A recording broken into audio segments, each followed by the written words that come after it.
no puedo más que agradecer especialmente al doctor Cortés esta invitación de estar hoy aquí hablando con ustedes sobre el suicidio. Cualquier espacio que se abra a nivel comunitario y abierto para hablar del suicidio ya es prevención, para romper el tabú. Cuando Javier, no me sale llamar doctor Cortés, me lo propuso, tuve bastantes dudas porque a nivel emocional siento como una conexión muy especial con todo lo que tiene que ver con la medicina. Yo empecé a interesarme por la conducta suicida el 24 de febrero de 2017 cuando falleció mi hermano, y mi hermano era médico, por lo tanto es la primera vez que estoy dando una charla en un sitio que me recuerda muchísimo a él, así que igual me emociono un poquito, ya os pido disculpas de antemano. También estuve pensando bastante en qué tema poder hablar hoy aquí, porque claro, yo cuando empiezo a hablar de conducta suicida, pues David lo sabe, que me ha estado grabando en unas píldoras formativas, pues me cuesta parar, ¿no? Así que dije, bueno, voy a concretar lo máximo y voy a también proponer algo que después dé lugar a un coloquio. Así que me voy a centrar en dos temas especialmente.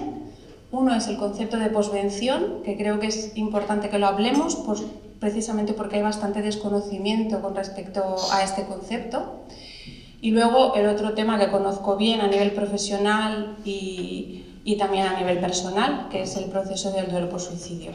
Y después, justo antes de que intervengan el doctor Lázaro y el doctor Lafau, voy a poner un poquito sobre la mesa algunas alternativas al acompañamiento al sufrimiento. Tampoco voy a entrar mucho a explicarlas, pero sí que voy a dar 4 datos para que después podamos preguntar y hablar sobre estos temas, y por supuesto quien quiera profundizar en ellos, justo al final de la presentación está el correo electrónico de la asociación y pueden contactarme al correo electrónico y yo encantadísima de proporcionarles más información de lo que necesiten. Bueno, como ha dicho Javier, soy psicóloga general sanitaria, me he especializado en intervención comunitaria y en los últimos 5 años me he especializado en la posvención en conducta suicida. Los conceptos fundamentales que vamos a hablar es posvención y relacionado con posvención el término supervivientes, que lo oímos habitualmente cuando hablamos de conducta suicida y muchas veces no sabemos muy bien a qué se refiere. Después también vamos a hablar del duelo por suicidio y también un poquito vamos a entrar en el duelo por suicidio de los profesionales. Es algo que ya estuvimos hablando un poquito con Oriol, que le invité a una actividad, ¿no? Que muchas veces está muy invisibilizado todo lo que sufrimos los profesionales que estamos acompañando cuando una persona tiene conducta suicida o cuando una persona finalmente fallece, que nos sentimos especialmente vulnerables también, ¿no? Con nuestra identidad profesional se queda bastante herida. Y finalmente las alternativas para acompañar al sufrimiento. Vale. El término posvención, claro, cada vez que hablamos de conducta suicida seguramente habéis oído más prevención del suicidio, intervención en la conducta suicida. Posvención pues se queda que no lo conocemos y no deja de ser un concepto importantísimo, porque cuando hablamos de posvención hablamos de todas las estrategias que se pueden implementar una vez que ha ocurrido la conducta suicida.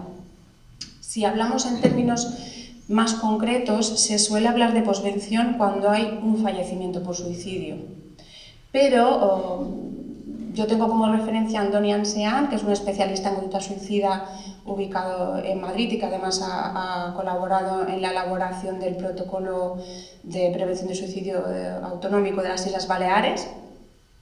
Andoni Ansean insiste en que cuando hablamos de posvención es después de una conducta suicida, por lo tanto tenemos que incluir también después de un intento de suicidio. Así que fijaros la importancia que tiene la posvención, porque realmente estas estrategias se implementan en los momentos de mayor riesgo. Después de un intento de suicidio, en los meses posteriores, es precisamente un momento muy delicado, donde puede haber una repetición de ese intento y donde hay muchísimo riesgo. Y justo después de un fallecimiento por suicidio, pues lo mismo, ¿no? Las personas que están en duelo por suicidio en los primeros meses también es un factor de riesgo muy importante. Así que estas estrategias se implementan después de la conducta suicida y tenemos dos tipos, ¿no? Después del intento de suicidio nos centraríamos en lo que es la atención a la persona que ha tenido ese intento y la atención al entorno. La atención a la persona normalmente se entiende más a nivel sanitario, es decir, esta persona normalmente va a un centro sanitario después de ese intento, es atendida a nivel sanitario, pero claro, después de atenderla a nivel sanitario, vuelve al sitio donde tuvo el intento, ¿no? O a las circunstancias que le rodeaban en ese momento, que le llevaron a un momento de sufrimiento tan alto que se planteó quitarse la vida.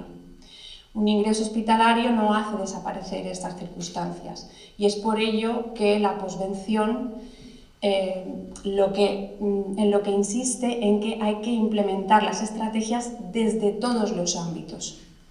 Y por eso un concepto importantísimo cuando hablamos de posvención es el de coordinación. Tenemos que actuar desde el ámbito educativo, desde el ámbito comunitario, el ámbito social y el ámbito sanitario. Y además nos tenemos que coordinar para no duplicar recursos y para abarcar lo máximo posible de atención a esta persona y a su entorno para evitar la repetición de esa conducta o la imitación de esa conducta, que es uno de los principales objetivos de las estrategias de posvención. Siempre insisto muchísimo en la importancia que es la atención al entorno más próximo.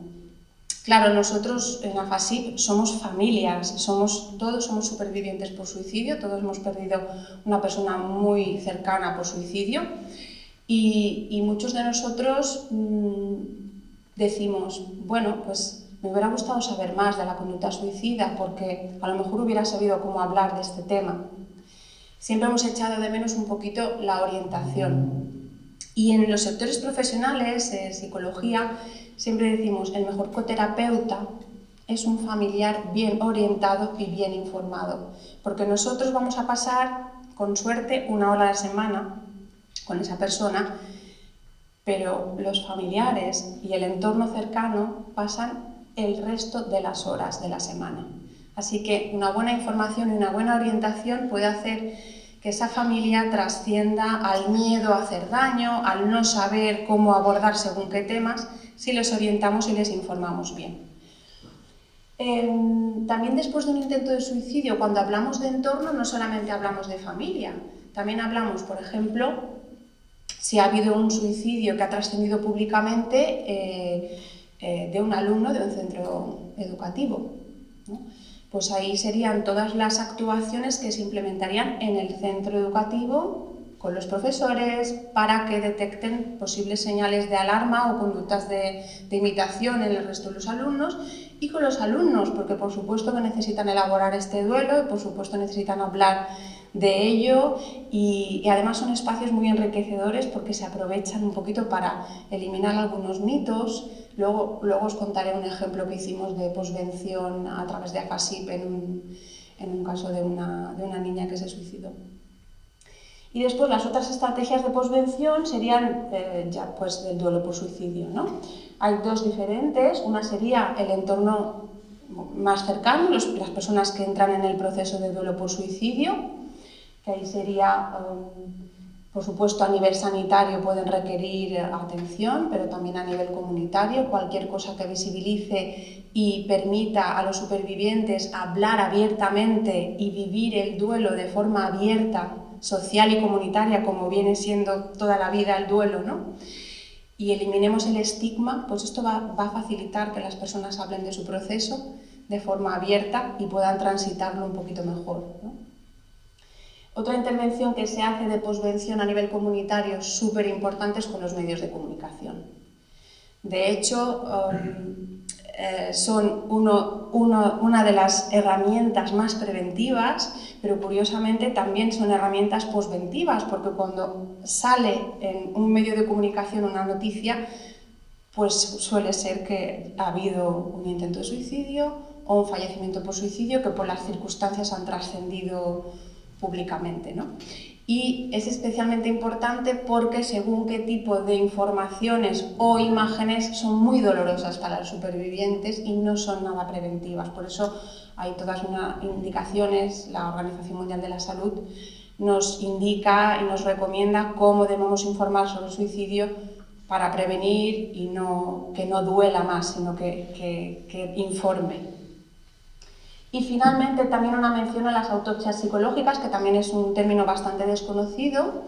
Las autopsias psicológicas son unas investigaciones que se hacen después del fallecimiento por suicidio y se basan mucho en los relatos de los supervivientes. A través de los relatos de los supervivientes, estas personas que hacen estas autopsias lo que hacen es determinar los factores de riesgo que tuvieron un factor determinante y por supuesto los factores precipitantes que tuvieron un factor determinante en ese suicidio. Eso ayuda muchísimo a identificar más factores de riesgo o después a elaborar los informes que tanto esperamos para poder interpretar los datos. Ya sabemos que no somos números, pero cuando hacemos prevención y posvención, pues una parte de la información importante para saber a dónde tenemos que apuntar los profesionales, pues lo sacamos de esos datos. Y, bueno, por supuesto, los objetivos son evitar conductas de imitación y repetición y minimizar las secuelas que pueda haber tanto en los sobrevivientes como en los supervivientes. Hay bastante debate con el tema de términos supervivientes, ¿no? Normalmente, cuando hablamos de supervivientes y según la Organización Mundial de la Salud, son las personas que han sobrevivido al suicidio de un ser querido. Son las personas que están en duelo por suicidio, los supervivientes. Es verdad que muchas veces vamos a encontrar el término supervivientes para referirse a las personas que han sobrevivido a un intento de suicidio. Yo a veces también he oído la palabra sobrevivientes. Bueno, no sé, hay como un debate, pero al final lo importante es que incluso creo que nuestros relatos tienen en común que hemos sufrido mucho en un momento dado de nuestra vida y que si nos juntamos nos vamos a entender más. Y ahora, antes de pasar la diapositiva de la posvención, os voy a contar dos ejemplos de posvención en Baleares, un poquito para ejemplificarlo, ¿no? Un ejemplo de posvención que está funcionando en Baleares es el que se activa cuando hay una emergencia, se activa el 112, que normalmente acuden unos psicólogos de emergencia para hacer la intervención en el momento que se hace la contención emocional. Pues después de esta intervención se hace una derivación a un servicio de post-emergencias, que es un servicio de psicoterapia. Nosotros en la asociación hay varias personas que han tenido acceso a este servicio y la verdad es que en los grupos de ayuda mutua ves perfectamente la diferencia entre una persona que ha accedido y otra persona que no ha podido acceder en cuanto a la elaboración del dolor. Y después, desde este grupo de posvención, también ofrecen la asociación nuestra, que nosotros no hacemos terapia, pero sí hacemos acompañamiento en primera persona, ¿no? de personas que todas estamos en duelo por suicidio, porque es verdad que en el duelo por suicidio hay una necesidad muchas veces de hablar con alguien que ha pasado por la misma experiencia, ¿no? No todo el mundo lo siente, pero para las personas que lo sentimos es un alivio bastante grande poder hablar con otra persona que ya ha transitado el duelo, que está en otro momento y que a ti te deja ver que no vas a estar tan mal tanto tiempo, sino que hay distintas maneras de vivir el dolor.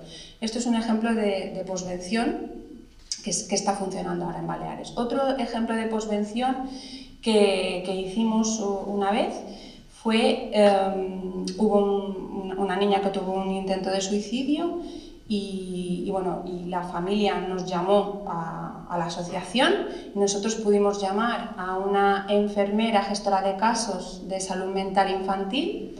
Entonces nos coordinamos todos para, desde la parte social se le facilitó una serie de ayudas que necesitaba esta familia porque necesitaban un poco de orientación a nivel administrativa. Después yo estuve atendiendo a la madre y esta enfermera estuvo atendiendo a la niña y entró en contacto con la orientadora del colegio, estuvo orientando a la orientadora del colegio y estuvimos hablando, las tres, un poco arropando a la familia. Estos serían ejemplos de posvención. Y otro ejemplo de posvención que hicimos en un cole fue después de un suicidio de una niña, bueno, que un poco la petición de la familia, porque en AFASIP siempre atendemos a la petición de la familia, ¿no? Básicamente, lo que necesita la familia para transitar estos momentos. Y la familia lo que nos pidió es que quería crear un espacio con las niñas para hablar de lo que había pasado, ¿no? Entonces nos fuimos, escogieron un sitio, llevamos unas florecitas y unas velitas y hicimos un círculo de unas 25 niñas. Y bueno, estuvimos hablando de esta niña, al final le hicimos un dibujito de un corazón con unas flores y unas velas, y todos estos tipos de rituales cargados de simbolismo son tremendamente importantes, porque las niñas aprovecharon para sacar todas las emociones, también se aprovechó para trabajar algunos mitos, como por ejemplo que hay personas que sonríen pero por dentro están muy tristes. Y bueno, al final de esta sesión, 3 niñas pidieron ayuda y se pudo conectar a las niñas con los servicios que tocaban, ¿no? Estos serían ejemplos de posvención para que veáis pues, que son bastante importantes y que son necesarias que se implementen más. Después también quería entrar un poco en el duelo por suicidio, no sé si me avisaréis si me pasa el tiempo, ¿eh? Vale, modelos de duelo por suicidio hay muchísimos, modelos de duelo normal hay muchísimos. Yo me quedo con el que explica Dulce Camacho, que es una psicóloga clínica de Madrid, que es superviviente, y bueno, pues yo creo que se nota esa sensibilidad, ¿no? De haber estudiado el proceso, pero también haber pasado por él, ¿no?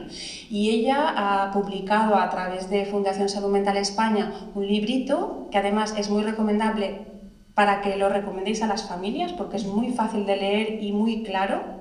Se llama La pérdida inesperada, duelo por suicidio de un ser querido. Y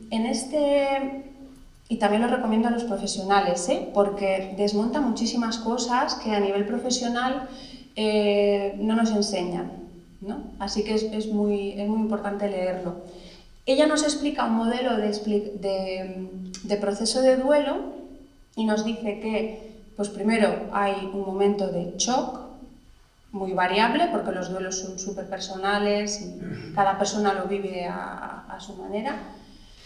Y en el shock hay una sensación de irrealidad, de confusión, un aplanamiento, sueño alterado, agotamiento cognitivo. El shock sería la intervención que hacen desde emergencias, por ejemplo, ¿no? Cuando vienen los profesionales de emergencias, pues nosotros estamos en shock. Por eso siempre es aconsejable dar información muy clara, muy corta, y si puede ser por escrito mejor, porque nos olvidamos de todo en ese momento. No nos queda absolutamente nada grabado en esos momentos.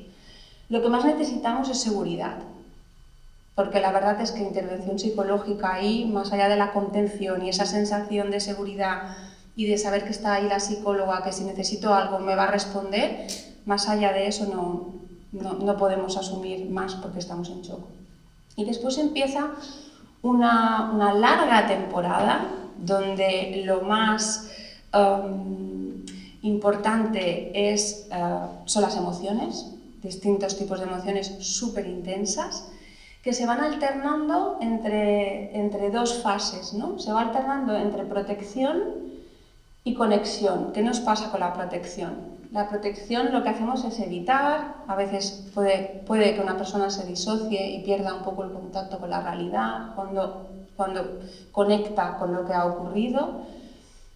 Puede pasar que con esta necesidad de olvidar lo que ha ocurrido pueda haber un consumo de sustancias, y después lo alternamos con momentos de conexión, que la conexión es el afrontamiento, pero como es tan intenso, muchas veces volvemos otra vez a la protección, ¿no? Que es la negación.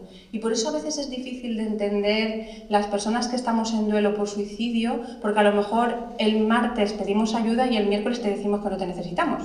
O sea, a veces por eso cuesta un poco entendernos, ¿no? Pero es porque pasamos de una fase a otra con muchísima facilidad, Ya digo que esto no son universalidades, sino generalidades, ¿no? Pero es verdad que nos suele pasar esto. Cuando afrontamos la pérdida y pasamos por todos estos momentos de aceptar y tenemos las emociones más intensas y sobre todo nos pasa que cuestionamos nuestra identidad.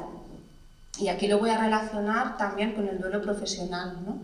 He acompañado a muchos profesionales en duelo por suicidio y a mí me sorprendió muchísimo cómo me identifiqué yo con estas profesionales, ¿no? Porque así como yo me cuestioné como hermana, ¿no? Me empecé a hacer preguntas de a ver si yo había hecho todo lo que tenía que hacer como hermana y podría haber evitado el suicidio, ¿no? Eso es algo súper común en el duelo por suicidio. Pero es que los profesionales también se plantean si como profesionales han hecho todo lo que podían hacer y se cuestionan muchísimo su identidad profesional. Y creo que es importante, estando hoy aquí, que dé visibilidad a esta realidad, a esta sensación. Y os digo por qué es tan importante. Porque en estas fases, que tenemos un montón de preguntas sin respuesta, tenemos esa necesidad de hacernos preguntas ¿y por qué no me pregunto? ¿Y por qué el psiquiatra no me dijo esto? No sé. Bueno, son preguntas nos duran muchísimo tiempo, ¿no? Las necesitamos para encontrarle el sentido al suicidio y son perfectamente normales, pero son las que provocan esta oscilación entre protección y conexión. ¿Y qué nos pasa? Que cuando estamos en un modo protección le echamos la culpa a todo el mundo, a todo el mundo. Y normalmente la primera diana es el profesional, ¿no?